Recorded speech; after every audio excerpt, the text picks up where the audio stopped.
Hello students, இன்னைக்கு நம்ம a minus b whole square formula பார்க்க போறோம். a minus b whole square is equal to a square minus 2ab plus b square. அதாவது plus வரும்பொழுது ஃபார்முலாவில் plus வருந்தா இங்கே a square plus 2abன்னு வரும்.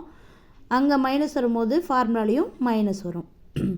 So இதை நம்ம எப்படி சம்மில் அப்ளை பண்ணலன்னா, சப்போஸ் ஒரு சம் இருக்குது x minus 6 whole square அப்படின்னா அந்த டைம் நம்மளுக்கு நினப்புக்கு வரக்கூடிய formula a minus b whole square அப்படின்னு ஞாபகம் வரணும். ஏன்ற பிளேஸில் என்ன இருக்குது எக்ஸு, சிமிலர்லி பின்ற பிளேஸில் என்ன இருக்குது 6. அப்படி கொடுக்கும்போது ஃபார்முலாவில் a square minus 2ab plus b square. அப்போ ஏன்ற பிளேஸில் நம்ம வைக்க வேண்டியது எக்ஸ் ஸ்கொயர் மைனஸ் 2 ஃபார்முலாவில் இருக்கிற 2 அது இன்ட்டு என்னுடைய வேல்யூ எக்ஸ் இன்ட்டு பின்னுடைய வேல்யூ 6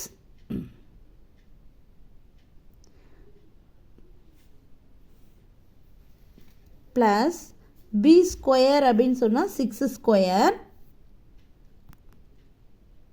பி ஸ்கொயர்னு சொன்னோம்னா 6 ஸ்கொயர் போடுவோம். So x square minus 2 6 or 12x plus 6 square பண்ணோம்னா 6 6 ஆர் 36. நாம் பாட்டுக்கு 6 2s ஆர் 12ன்னு எழுதிடக்கூடாது.